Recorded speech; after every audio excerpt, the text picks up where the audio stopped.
At 11:57 p.m., the first knock came from next door.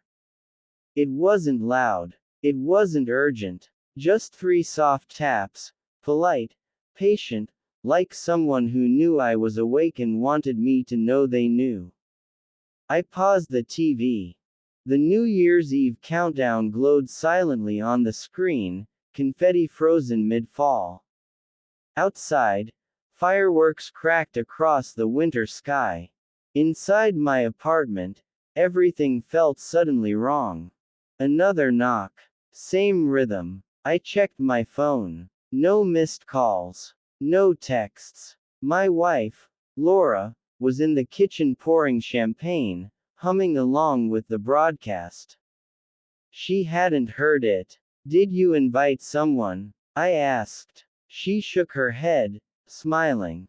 "It's almost midnight. Probably a neighbor saying Happy New Year." That should have been comforting. It wasn't. We'd moved into Cedar Hollow 3 months earlier, a quiet suburban neighborhood outside Chicago. Friendly smiles, trimmed lawns, too perfect. The house next door had been empty when we arrived. Realtor said the previous owners left suddenly. No details. At 11:58, I opened the door. No one was there. The porch light flickered. Cold air rushed in. Then I noticed something on the doormat.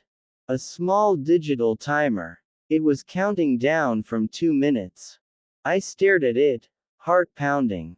Laura stepped beside me. "Is this a joke?" The timer beeped once and reset to 1 minute, 59 seconds. Then the front door of the house next door creaked open. A man stepped out. Tall, thin, smiling too wide. He wore a black coat despite the fireworks exploding above him. He raised a hand in a slow wave.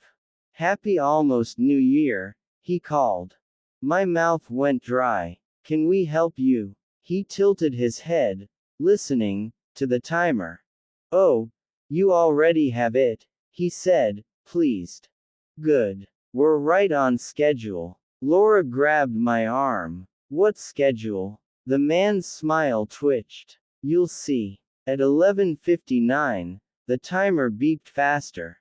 Fireworks roared. Neighbors cheered. The man stepped closer to the edge of his porch, eyes locked on us. "You should invite us in," he said softly. "Us?" I asked. Lights flicked on in other houses. Doors opened. People stepped outside, but they weren't celebrating. They were watching us. Every neighbor on the block stood silently, facing our house. Laura whispered, "Why are they all looking at us?" The timer hit 30 seconds. My phone buzzed. Unknown number. Message. "You're the last house." "What does that mean?" Laura cried. The man next door raised both hands. "Every year, one house hosts the countdown. One house carries the noise. The mess. The transfer." "Transfer of what?" I shouted. He didn't answer. He just started counting aloud. 10. The neighbors joined in. 9. The streetlights dimmed. 8. I tried to slam the door, but it wouldn't move.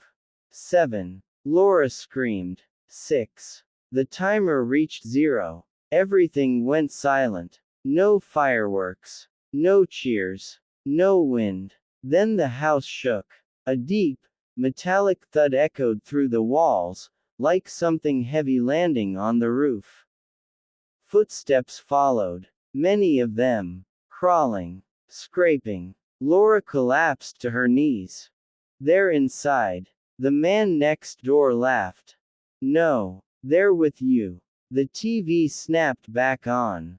The countdown clock now read 11:57 p.m. I realized with horror that time had reset. A knock sounded behind us. From inside the house. We turned slowly. The hallway stretched longer than it should have. Doors lined the walls, doors that hadn't existed before. Each one pulsed, as if breathing. Another knock. Louder. Who's there? I whispered. A voice answered from behind the nearest door. Our neighbors. The door opened. It was us. Not exactly. Older, paler, eyes hollowed by years of screaming. My double smiled with cracked lips. Happy New Year, it said. Your turn to host. The house, filled with whispers, laughter, footsteps. Outside, fireworks exploded again. And the timer on the floor reset. 2 minutes. Counting down.